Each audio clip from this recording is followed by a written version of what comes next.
Carving stamps is a really easy project and it'll save you a lot of money.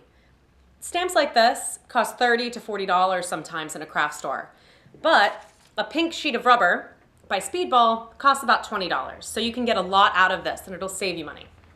You could do something as simple as a monogram for your envelopes or your personal stationery, or you could do something like I'm doing, which is a floral motif.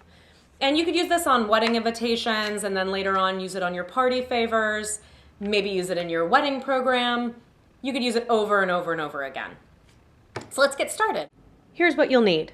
A pink sheet of Speedball rubber, a Speedball linoleum carving tool. If you look really closely, this one has a really deep V-gouge blade on it.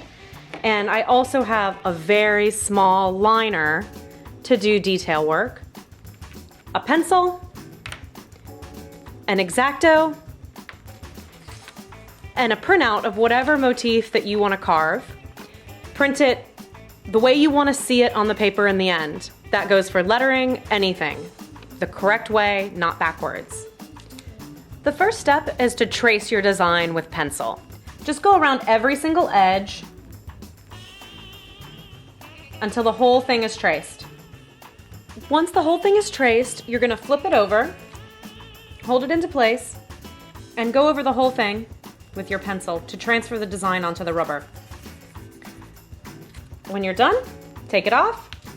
At this point, I like to cut most of the design out with an X-Acto blade so that I don't have a lot of rubber to carve away.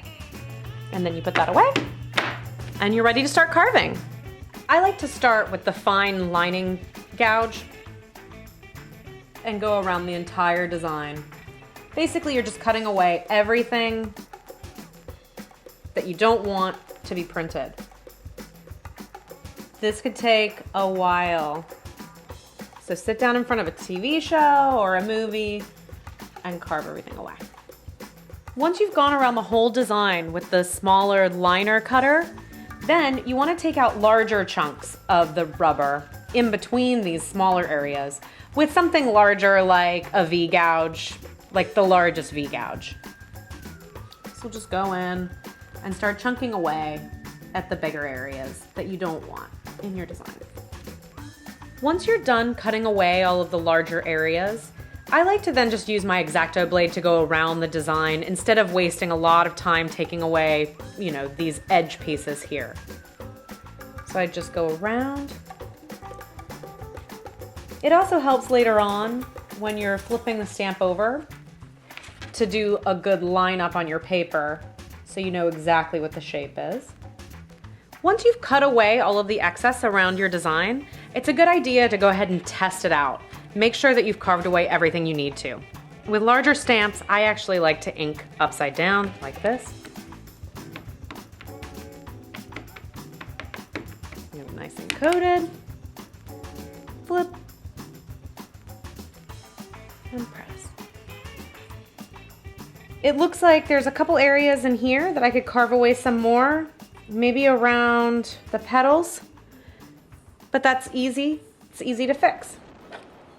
Now that it's inked up, it's even easier to see what might be popping out. So that's it. It's a really easy project.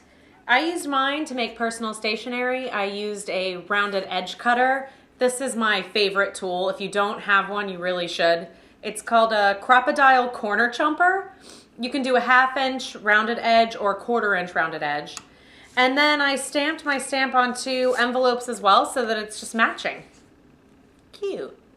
I hope you guys like this project and thanks for watching.